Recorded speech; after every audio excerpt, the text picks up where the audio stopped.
in Sandman, there are these entities called endless. You have dream, you have despair, you have destruction, you have desire, death, right? You have all these, there's more, but you have these entities. And it's interesting, right? Because a really easy one, for instance, is fate.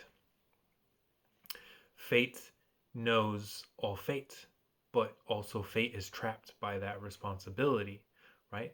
Because fate is hesitant to act out on his own fate because he's like ruled by that book. You know, the book that he has to be careful what he says because he doesn't want to change other people's fate. So he kind of is not allowed to be an individual, right? And then like you have death, and death is obsessed with life and people enjoying their life, right? And the whole point is to think about how one concept can define another. Good defines evil, and evil defines good.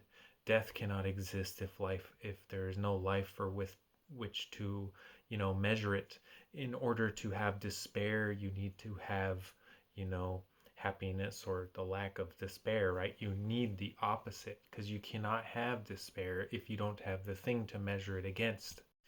And so the question is if a perfect being existed in this realm, what would that perfection be? Would it be the absence of? Would it be that you are incapable of anger, incapable of sadness, incapable of hate, incapable of, depression? Like what is perfection? I make the argument that perfection is relative and that the realm we live in is an imperfect realm, and so perfection does not exist. For instance, is would you be perfect if you were incapable of doing harm? If you were incapable of being bad and you were only capable of being good, would you then be perfect? And I think that you start to border along like not having true free will.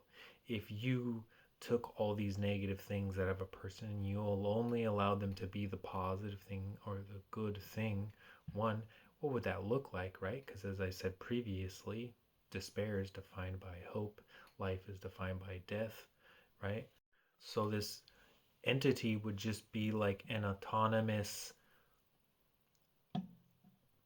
thing, not capable of free will, that is locked within these boundaries that stop it from doing quote unquote bad stuff. And further, if you're an AI or you're some kind of synthetic intelligence, machine type intelligence, right? Perfection is just going to be solely based on efficiency, right? Something that performs its job perfectly could be considered to be perfection. How a bee interacts with an environment and pollen and is used to, you know, for the procreation of plants and produces honey and all these things, you could say that a bee is perfect. It really depends on what you define as perfection. Is mortality in perfection?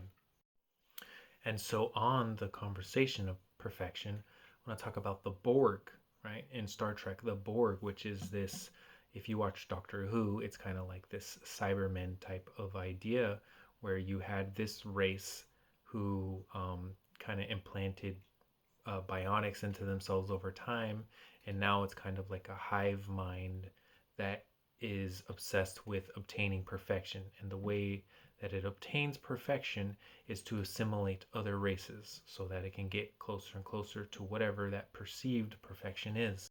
And so, my question is what would happen if the Borg had successfully assimilated every single race and have um, attained their perceived definition of perfection?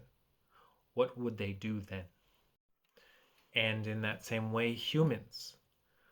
What would humans do if we knew everything that there was to be known? I feel like one of the things that drives us is that finding the answer to questions. That's literally the foundation of philosophy.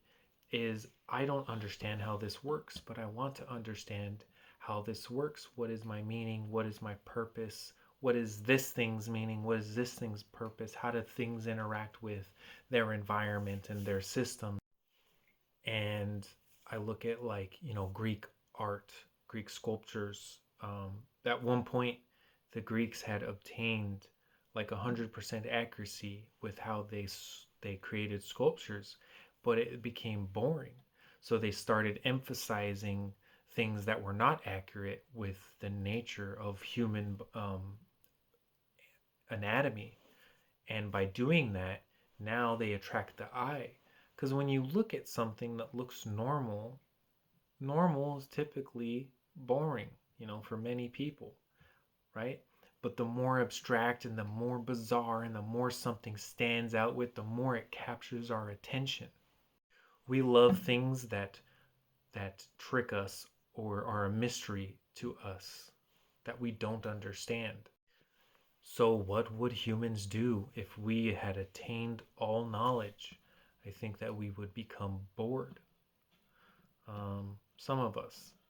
I think some of us might be able to, live happy lives and not have to worry about stuff. But I think that we like the idea of questions that do not have answers, because that is kind of one of the things that drives us to progress and to grow and to improve is the search for these answers.